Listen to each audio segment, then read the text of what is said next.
Днес сме в галерия Алма Матер и разглеждаме изложбата на Константин Ачков. Той сега ще ни разкаже за неговите продукти и ще ни обясни всеки по-отделно. Ето го него. Ами тук показвам две нови серии столове и маси. Едната серия се казва Стак, тази маса, този стол и там един сив стол с платъци. Стак идва от английски като купчи на пушки, когато войниците си почивали си заклещали пирамидално пушките. И така са и пирамидално краката на самата серия. Другото, което припокрива пак името, е сборка едно в друго, което влиза в английски, също е Стак. Другата серия се казва Фрейм, защото целият стол се сглавя около тази рамка, която е един вид ферма, която поддържа стола като конструкция. Този стол може да се види там в разглобен вид, като един вид маска тотем. Тук имам бар стол, който е по слънце нещо разглобен. Тук съм направил схеми. Това е масата в разглобен вид, взривен чертеж, така наречения, и може да се погледне логиката на сглавяне. Една лампа метла в малък вариант. Разкажете ми сега за новата фирма. Новата фирма е съвсем скоро основана. Името на фирмата се казва Tenon. Концепцията за името е взета всъщност от английския Tenon и Mortis. Това е в една сглобка, мъжкото и женското при дърводелството в сглобката. Тоест ние взимаме това цвете, което Константин е измислил и направил в нашите сглобки, което всъщност е логото на фирмата, и това всъщност е Tenon на английски, което се превежда на български като щип, шпилка. Жлеб и шпилка, затова е превод. Жлеб и шпилка. Много хора ни питат, давайки им рекламни картички, ни питат защо разширението ни е те. По никакъв начин не омаловажаваме българския пазар. Просто е, че сме се фокусирали и насочили основно към Западна Европа, тъй като смятаме, че нашите мебели, които предлагаме, са на световно ниво и с нищо не отстъпват на останалите колеги и западни дизайнери. И следващото изложение, което ще присъстваме и ще посетим, ще бъде в Берлин и всъщност Кюбик. Затова запазихме такъв домен с разширение DE. Ще има ли други дизайнери, които продукти ще произвеждате или сега само? За сега ние сме основали фирмата, аз съм вътре в фирмата и имам доста неща. Първо ще пробиваме с тях, ще изкараме, но не сме затворени, естествено, в бъдеще време, ако колеги пораждат нещо интересно, да го правим и да го лансираме. Но това е, че ние още от самото начало, когато се събрахме да правим фирмата, решихме, че наистина трябва да излеземе на западния пазар и конкретно с Германия, защото и третия човек, който сме направили фирмата, той живее там.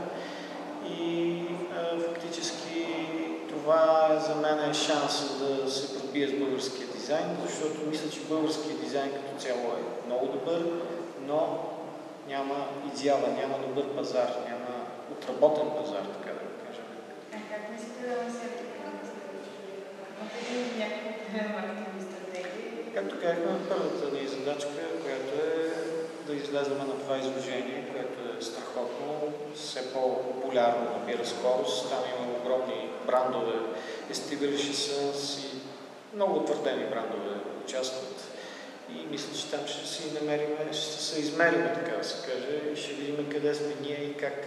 Но това, което така приятно може да се похвалиме, от вчера минаха, освен финландската изложба срещу нас, финландската посланичка, холандския посланик с жена си и много други представители на мисии, и след разговорите това потвърдиха, че нашия пазар е точно в тези страни, скандинавските и Германия. Също така ни похвалиха за изделията, които сме направили, и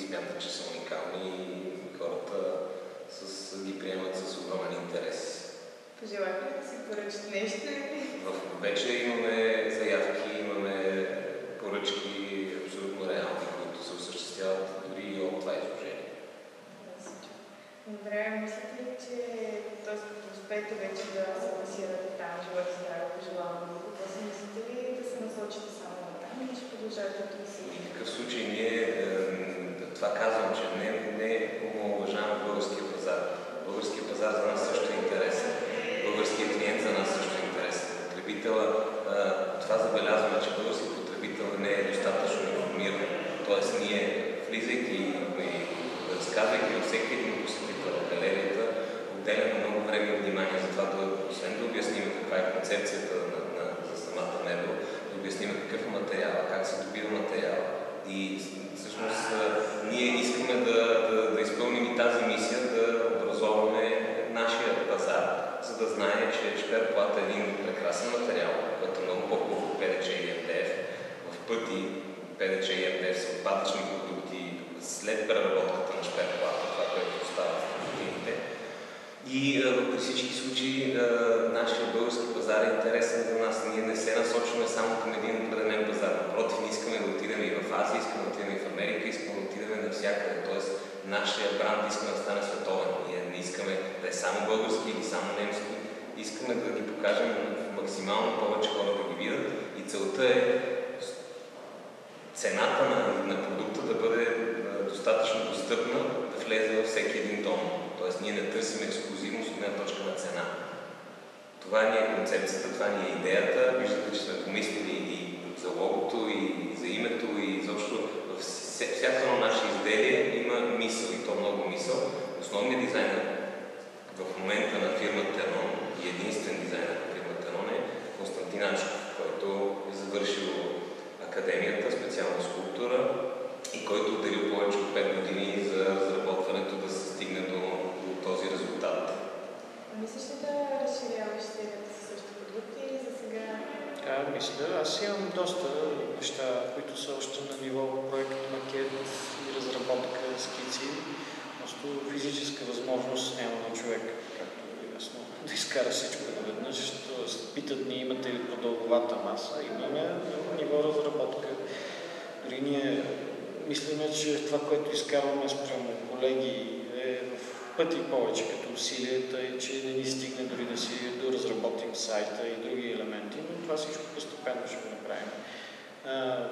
Показваме дори макети от работен процес, т.е. имаме желанието да напълним едни, да речем, 4-5 колекции, серии, доста пълни, така че човек да има избор голям, т.е. да няма нещо, което да го нямаме за предлагане, като естествено се съсредоточаваме върху столовете и масата, защото за нас това е любопитно и за нас това е трудното за постигане.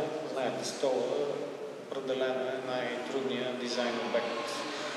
И поради тази причина ние мислиме, че точно тази ниша, особено и за българския пазар, където, знаете, българските столове не могат да претендират за никакъв дизайн, кой знае какъв, мисля, че ще си намерим мястото.